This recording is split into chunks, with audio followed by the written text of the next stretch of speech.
Okay. Jadi hari ni kita nak belajar pasal daya saling tindakan pada konduktor membawa arus dalam satu medan magnet kekal. Okay. Okay, jadi kalau tajuk yang ni hari tu kita dah belajar dah pasal elektromagnet kan.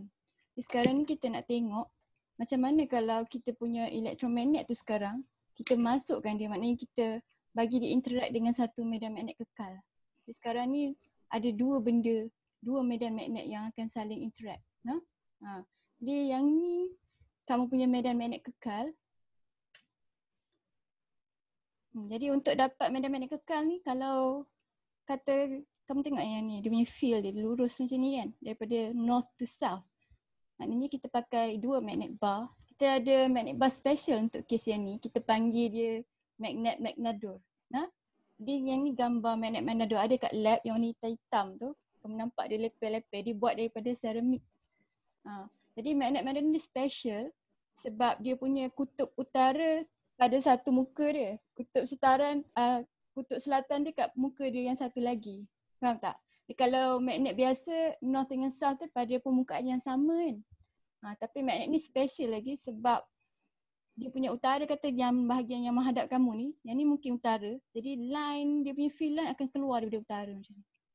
Jadi dia keluar daripada permukaan surface area tu. Jadi sebab tu kita dapat medan magnet yang rupa macam ni.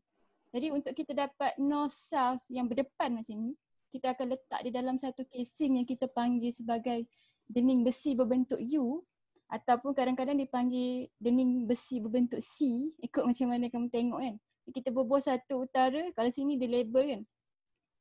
Satu utara, satu selatan.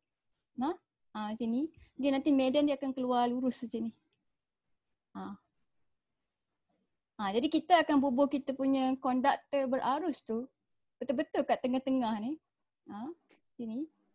Lepas tu kita nak tengok apa yang akan terhasil daripada interaksi antara medan magnet kekal ni dengan medan magnet sementara. Jadi yang ni kamu punya medan magnet daripada kamu punya konduktor berarus kan. Jadi yang ni keluar ke masuk ni simbol ni? Yang ni arus masuk ke keluar? Masuk. Keluar kan? Masuk ke keluar? Masuk. Masuk. Okay, betul. Masuk kalau X tu masuk. Jadi yang ni arus tengah masuk. Jadi kalau kamu pegang tangan kamu ingat jari kamu tu masuk kat dalam skrin cikgu lah. Kalau kamu punya tu masuk ke dalam. Jadi kalau nampak X tu masuk dalam. Jadi yang ni field dia akan masuk dalam field yang kekal ni. Jadi kamu tengok dia jadi apa? Dia jadi macam gambar ni.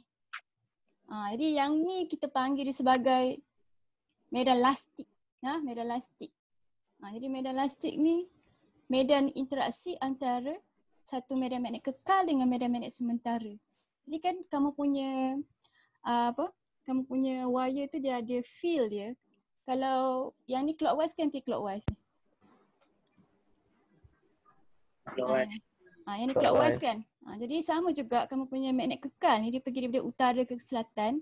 Jadi kat mana bahagian yang dia sama, kamu nampak tak sini dengan yang atas ni sama arah kan? Dia akan jadi padat-padat kat sini. Dia akan jadi kuat. Tapi kat mana yang bahagian dia bertentangan, yang ni dia pergi direction yang opposite kepada kamu punya magnet kekal ni kan.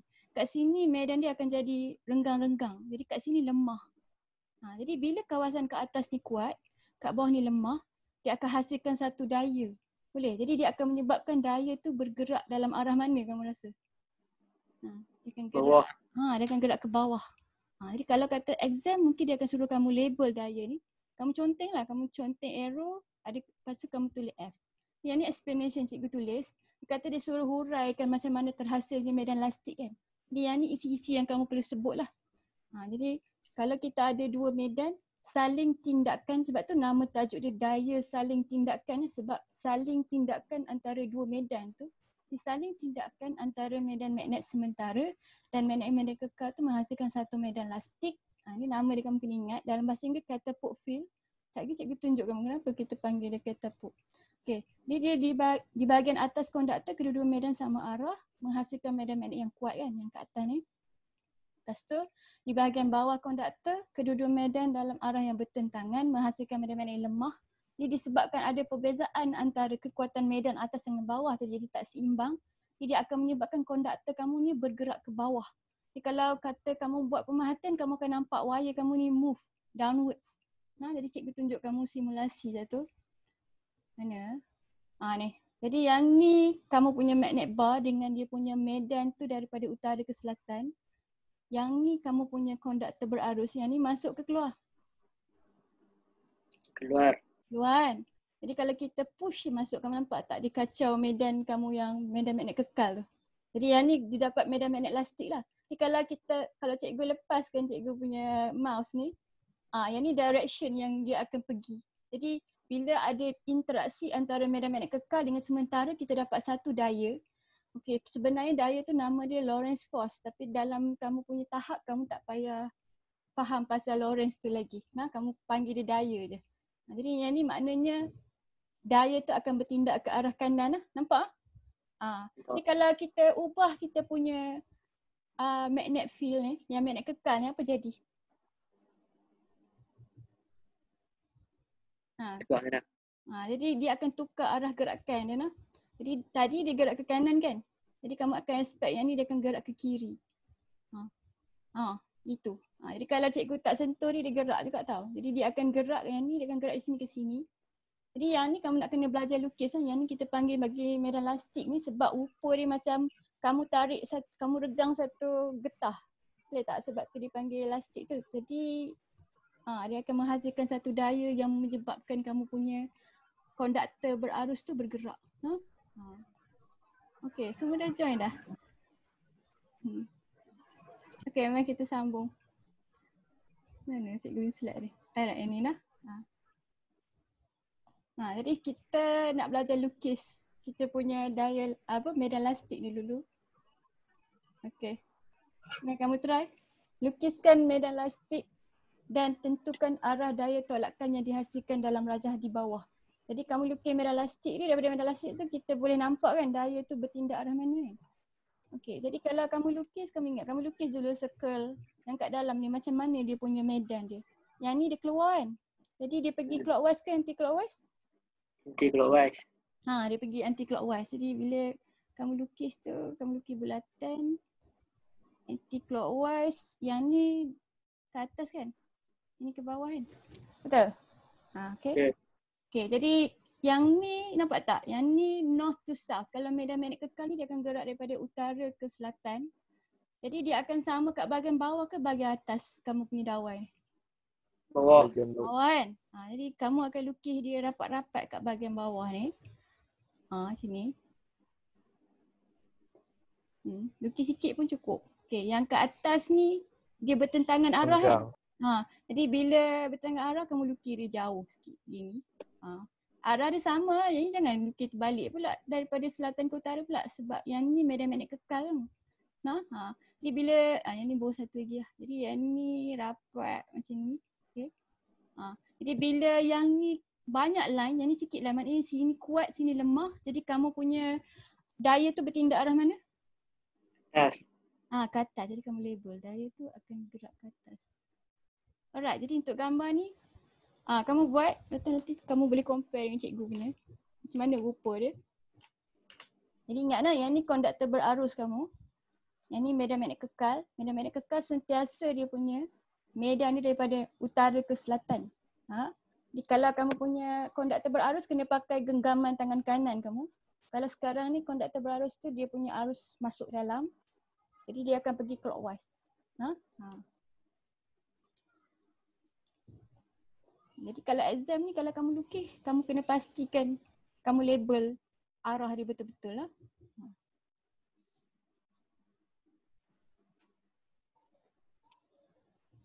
Jadi bila label ni, kamu label atas bawah je, tak payah label kat tepi-tepi. Yang mana yang berkaitan ni.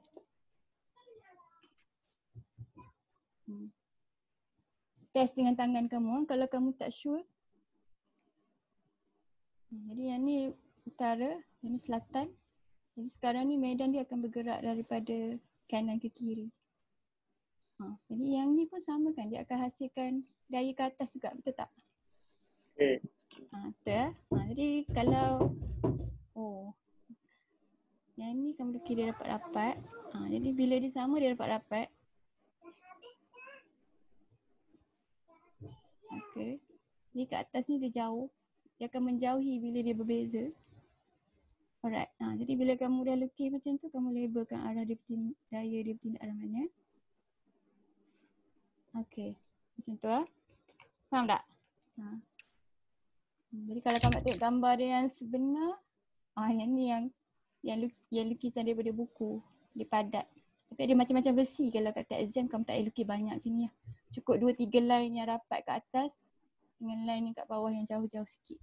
Okay. Jadi kalau kita lukis medan lastik ni, kamu terus nampak kan kat mana kamu punya arah daya tu bertindak kan. Tapi kalau kata kamu tak lukis medan lastik, kamu boleh tentukan juga kamu punya daya tu. Kita ada peraturan tangan baru sekarang. Kita ada peraturan tangan kiri Fleming. Jadi yang ni pakai tangan kiri kamu, kita pakai 3 jari. Jari ibu jari kamu. Ni. Ibu jari kamu untuk daya. Okay. Jadi ibu jari tu akan tunjuk ke arah daya tu. Kamu punya jari tunjuk ni, kamu punya magnetic field, kita labelkan dengan huruf B.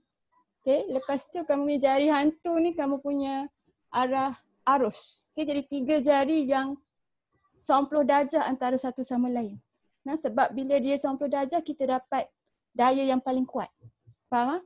Dia jari, ingat FBI. Jadi kalau kamu sebut FBI, kamu senang nak ingat. F tu untuk force, B tu untuk medan magnet, I tu untuk arus. Jadi kalau dia punya medan magnet ni, dia sentiasa, dia ikut arah medan magnet tu pergi mana kan? Maknanya dia gerak daripada utara ke selatan. Faham tak? Faham tak? Jadi kalau kamu punya arus tu, dia ikut macam mana? Dia gerak macam mana tu? Kamu rasa? Jari kamu tunjuk ke arah mana? Daripada positif ke negatif ke positif? Jari arus. Jari arus tunjuk macam mana?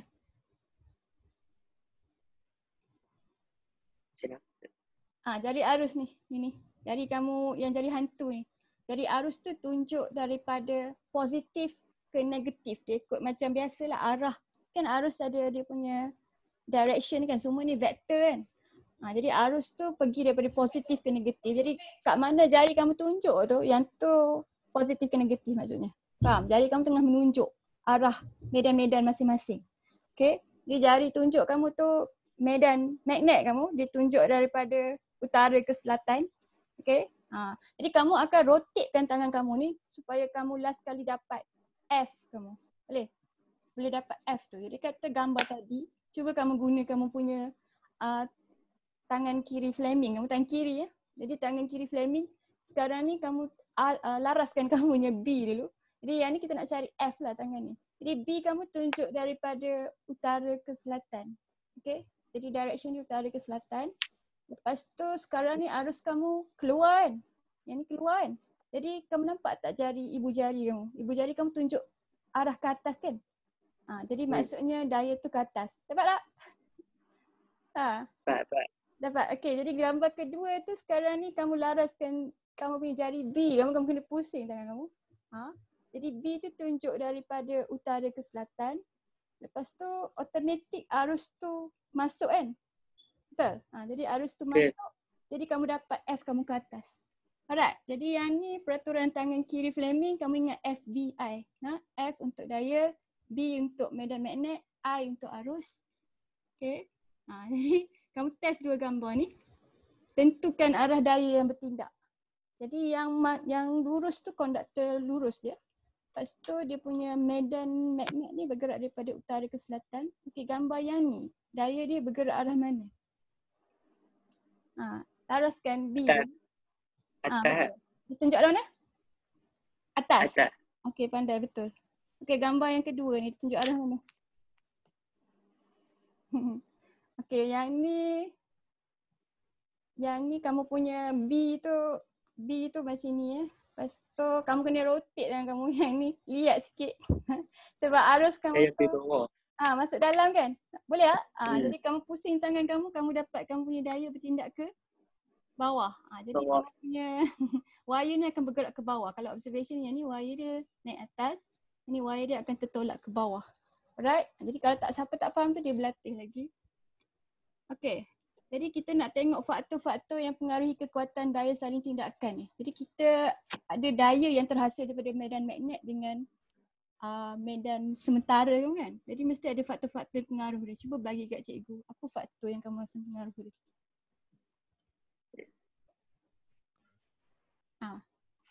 Macam mana kamu nak dapat daya yang lebih besar?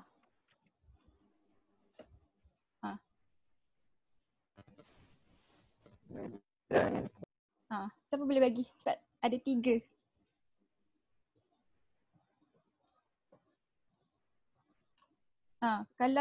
Kalau kata kita nak dapat daya lebih besar, kedua-dua medan tu kena lebih kuat. Jadi macam mana kita nak kuatkan kita punya medan medan magnet yang sementara tu, kita kena buat apa? Masukkan nilai arus yang tinggi. Betul. Kita akan yang ni faktor arus lah pertama sekali. Jadi arus elektrik. Jadi macam mana cara yang kita nak bagi arus tu kuat? Apa cara dia? Laraskan rheostat. Kita adjust kita punya rintangan kan. Jadi kalau kata tak ada rheostat lah, kata dawai kita tu. Kita akan pakai dawai cuprum. Lepas tu kita akan pakai yang diameter tebal ke yang diameter nipis? Tebal. Yang tebal diameter besar. Satu lagi kita akan guna wayar panjang ke pendek? Pendek. Kita akan pendekkan wayar tu. Jadi kita punya faktor arus tu kita cari macam mana nak kurangkan rintangan. Ada satu lagi yang kamu boleh buat, yang ni cikgu jarang highlightkan untuk kamu. Kita boleh juga kuatkan dia punya supply, power supply tu. Boleh? Maknanya apa? Dia punya DGE tu. Jadi kamu boleh kata kita tingkatkan dia punya tingkatkan kamu punya daya gerak elektrik. Jadi kamu kena cakap daya gerak elektrik kan, sebab yang tu merujuk kepada beza keupayaan daripada sumber kamu. Kamu jangan kata voltan ataupun tambah bilangan bateri. Kamu cakap kamu tingkatkan DGE, DGE apa panggilnya, sumber kamu. Alright. Jadi bila kita kata daya gerak elektrik tu maksudnya V sumber kita. Okey, jadi faktor kedua berkaitan dengan medan magnet kekal. Apa yang kita boleh buat?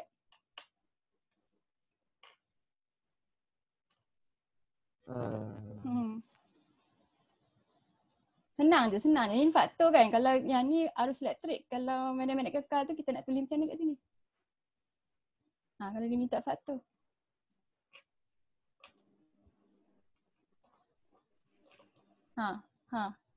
Siapa ada idea?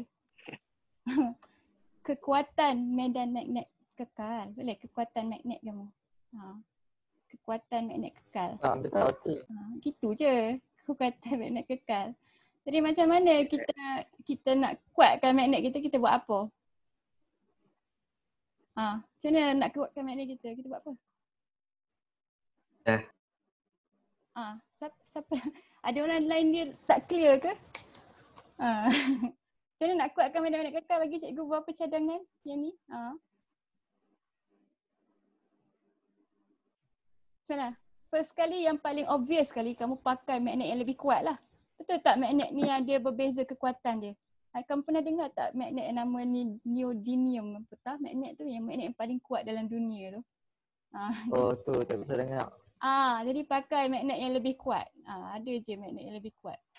Tapi ada juga cara lain untuk kamu kuatkan magnet. Itu ingat tak yang kamu cakap pasal magnet bentuk U tu? Apa sebab dia kuat?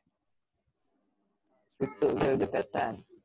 Jadi kamu dekatkan kan tadi kita punya nampak tak yang dua orang ni? Kan dia duduk dalam satu dinding besi kan?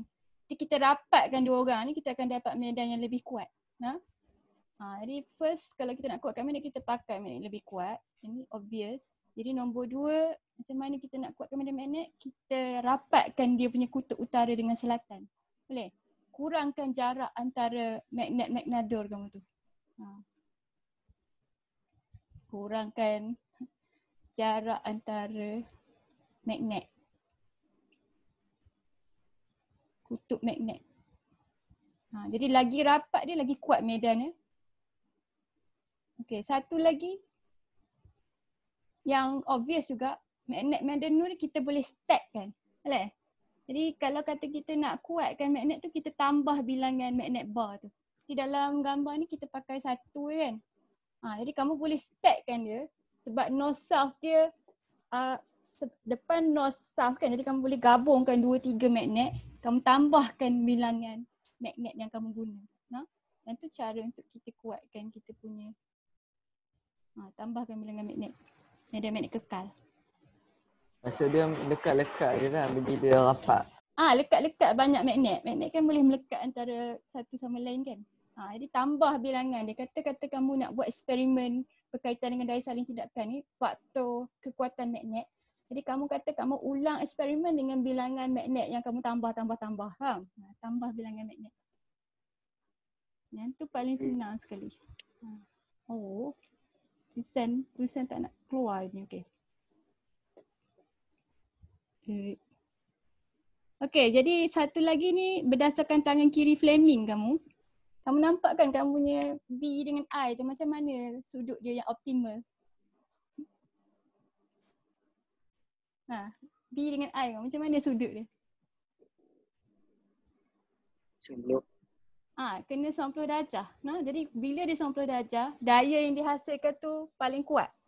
Jadi faktor ketiga tu faktor sudut antara medan magnet kamu dengan kamu punya arus. Okay, B dengan I. Okay, jadi macam gambar yang cikgu tunjuk ni. Yang ni gambar dua-dua orang 90 darjah. Macam jari kamu tu kan. Jadi I kamu tu tengah tunjuk ke atas, B kamu tunjuk ke kiri. Dua-dua orang tu 90 darjah antara satu sama lain. Dia yang ni kita akan dapat daya yang lebih besar bandingkan kalau dia punya sudut tu berbeza. Okay. Jadi kalau dia ada faktor-faktor, dia mesti ada eksperimen. Jadi hari ni kita tak nak bincang panjang pasal eksperimen dia sebab cikgu nak kamu tulis sendiri laporan dia. Jadi eksperimen yang kita buat tu selalunya berdasarkan faktor yang mudah lah. Faktor arus dengan faktor kekuatan magnet kekal kamu. Jadi kita akan pasangkan kita punya eksperimen tu macam gambar yang cikgu tunjuk ni. Okay, jadi kita punya dening besi berbentuk C atau U ni yang kita ada magnet matador gitu. Ada satu utara, satu selatan kan. Jadi yang ni kita punya path. Kita punya wire kita bengkokkan bentuk macam ni. Sambungkan dalam kamu punya litar luar ni. Yang bergerak tu bukan wire ni. Yang bergerak tu yang macam bentuk stapler ni. Dawai kuprum pendek yang ni. Jadi dawai kuprum pendek tu macam kita bengkokkan dia supaya dia boleh duduk atas dua orang tu punya track. Nampak tak dia macam track? Jadi kita letak kita punya dawai kuprum pendek atas tu. Bila kita on kan kita punya switch ni, dia akan terhasilnya medan lastik kat bahagian sini kan. Jadi medan lastik tu akan menyebabkan kamu punya paper clip ni, kamu punya dawai kuprum pendek ni bergerak. Okay, sama ada dia bergerak arah yang ke kanan atau ke kiri bergantung pada circuit kamu macam mana. Jadi macam mana kamu nak tentukan kamu punya magnitude daya saling tidakkan. Yang ni daya saling tidakkan kamu terhasilkan. Jadi kalau eksperimen macam mana kamu nak tentukan yang kamu dah hasilkan daya yang lebih kuat daripada sebelumnya. Kamu buat apa? Macam mana nak tentukan? Restart. Yang tu kamu adjust arus. Arus tu kamu punya manipulasi boleh. Jadi kamu akan manipulasi arus. Jadi kamu akan dapati apa pemerhatian dia bila kamu punya arus besar. Kamu punya dawai kuprum pendek ni dia pergi lagi jauh kan? Jadi macam mana kamu nak tentukan magnitude tu dalam eksperimen ni kan kita kena buat graf kan? Jadi kamu tak boleh perhati saja dengan mata kamu kata dia pergi jauh. Kamu kena buat apa? Cetak apa? Cetak apa? Cakap dengan jelas. Macam mana kamu nak dapat yang pemboleh ubah bergerak balas tu? Macam mana kamu nak dapat nilai daya saling tidakkan tu? Dia diwakili oleh apa? Yang tu yang cikgu nak. Faham tak? Dia kata kita buat daya saling tidakkan ni faktor yang pengaruh dia arus. Jadi bila kita kuatkan arus, daya saling tidakkan tu akan makin kuat kan? Macam mana kita nak ukur kekuatan daya saling tidakkan kamu? Cari meter. Cari apa? Menggunakan Tadi dia mesti berdasarkan pergerakan tu kan. Jadi apa yang kita boleh buat? Macam mana kita nak tahu yang sebelum ni lemah lagi daripada sekarang ni. Sekarang ni lagi kuat. Macam mana kita nak tahu? dia gerak ke atas, gerak ke kanan. Dia akan gerak ke kanan. Jadi kita kena buat apa? Ukur jarak. Kita kena ukur jarak gerakan dawai kuprum pendek kamu ni dengan menggunakan apa? Baris. Ukur dengan baris. Jadi di dalam kamu punya apparatus tu mesti ada alat pengukur lah. Kamu ukur dengan baris. Jadi kalau kata daya Lorentz tu lagi besar, dia akan tolak kamu punya dawai kupron lagi jauh kan. Jadi yang ni kita punya unit dia apa? Dia punya bergerak balas ni dalam sentimeter lah. Jadi katakan 2, 4, 6, 8, 10 sentimeter kan. Jadi kita ukur dengan pembaris. Jarak dawai kupron pendek kamu ditolak.